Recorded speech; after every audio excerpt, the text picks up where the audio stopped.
while I'm a more technical kind of overcritical asshole, simple Latvian, some of you watching, including plenty of my creator peers, see things differently, and your different perspectives have indeed been very interesting to listen to. So, today I compiled a list of 15 weird design choices that you have called out that I may have glossed over or found unimportant at the time for this new era expansion for Elite Dangerous.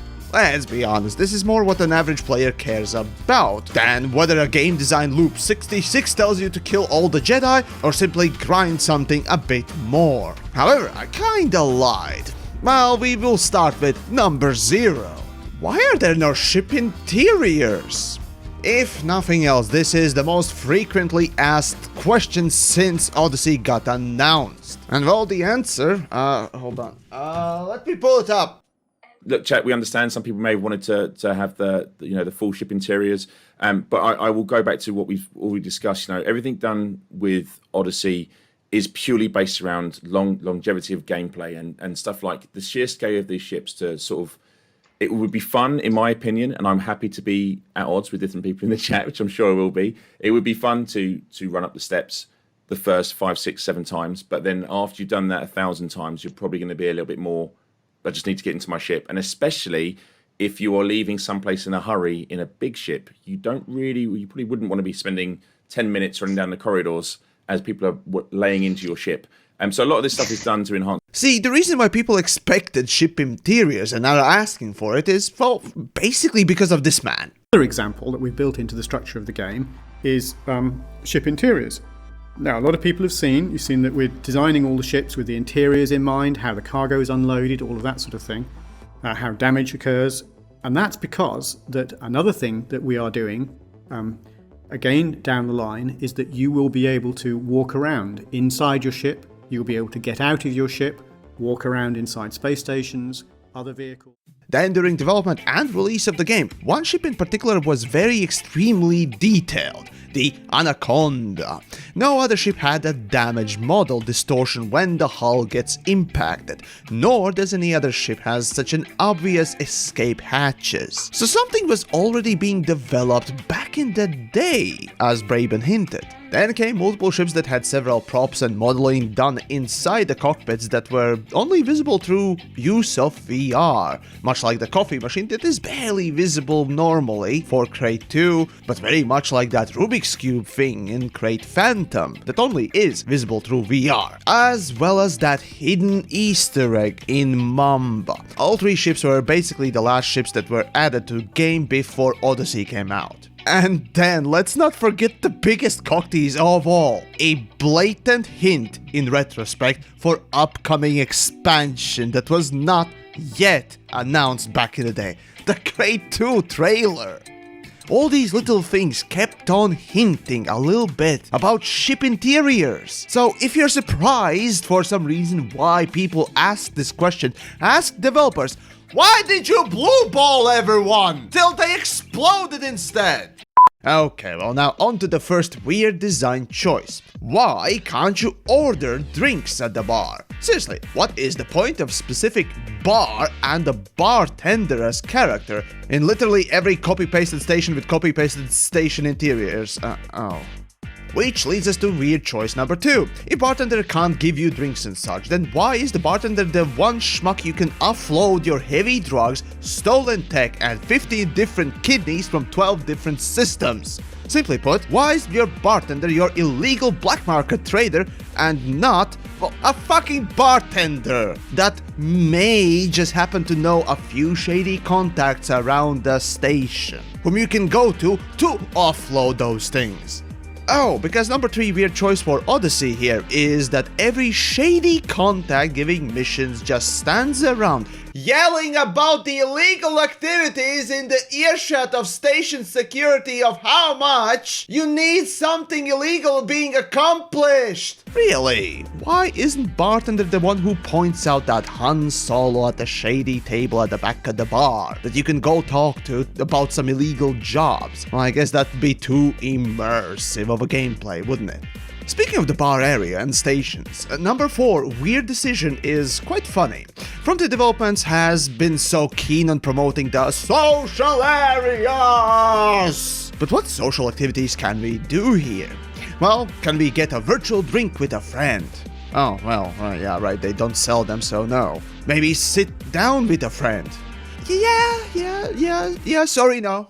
Well then, how about, maybe wave or salute like, 07 we all do to each other everywhere? Yeah. There are no emotes there either. So then, well, what can we do? Well...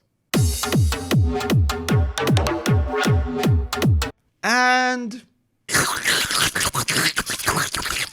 Number 5 weird choice you will most likely hear from a lot of new players. Why in the buttfuck Vatican hell are there so many storages? You got your ship storage, you got your data material storage, you got your raw and manufactured material storage, then now in Odyssey you got your asset storage, consumable storage, you got your dildo goods storage, and what not else. What does this all mean? Well, as experienced players, we pretty much all know the answer to that. But seriously, take a step back, this is not a free-to-play game, mate. Ease up on the different pockets there, Frontier.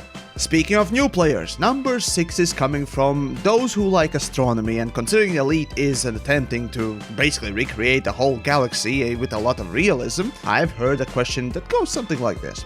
Why on low-G planets we don't see more bigger hill formations with weirder geological stuff, basically, due to gravity not flattening it out? Indeed, that's a good question. While in the base game, Horizon's planets mostly adhere to that rule, it's still not what you would call a detailed map. However, now with the new planet tech in Odyssey,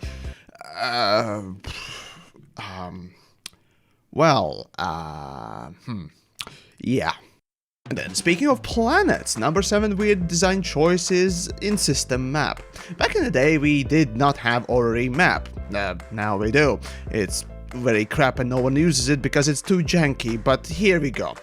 No, the real weird choice for many players, especially the newbies, is that, hey, on the system map, there are, the dark and the light side of the planet. So, according to that, I can go to this place and basically be on the bright side. Yeah, and the base should be at least in the bright side, right? Then you go to it, and it's not. So basically, the system dark and light side coloring for the planet is completely pointless. But then why waste processing power displaying it this way?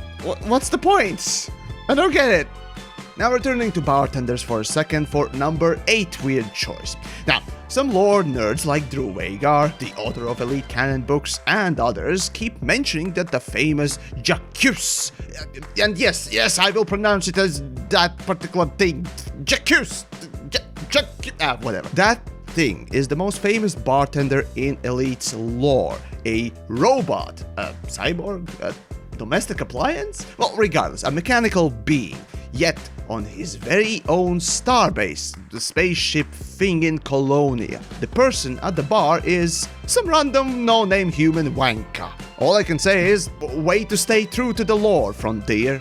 Back then to you, my viewers, for the number 9 weird choice. Even during alpha, you mentioned that basically it's super weird that a fucking pea shooter handheld bullshit handgun thing, the guns for the free people, cost multiple times as a decent spaceship. Why? Well, I know why myself, but I won't delve into technicalities. This simply makes it feel like you're overpaying for crap or that the ships don't cost shit. Either which way, it smells like the money in Elite means jack shit and has no meaning. Elite Dangerous basically is Space Venezuela.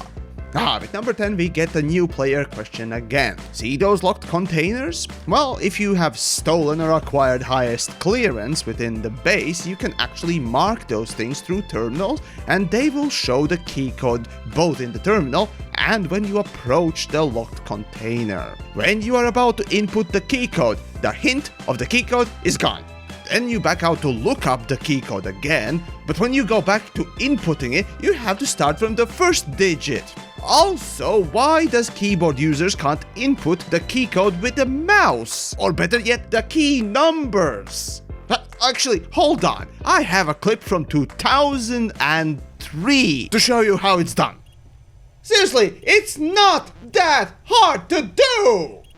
So for number 11 weird design choice, even I can't find an explanation. So, you die in a ship. You respawn at a starport or megaship/fleet carrier. You die in an SRV, you respawn at the ship on the planet if it hasn't been dismissed, otherwise in the orbit.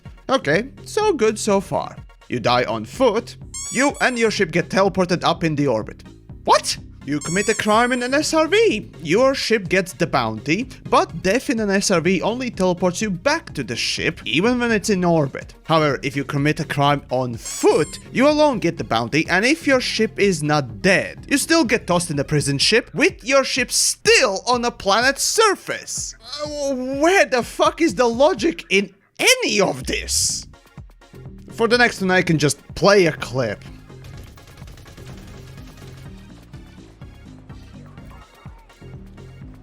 I know this is just an eagle, but hyperspace-capable high-impact craft that can slam itself into the ground at full speed and barely lose any shields gets destroyed by a few piss squirt guns, just like that. Now that's a number 12. Okay, in alpha this bugged me a lot, so much in fact, here it is still. Number 13.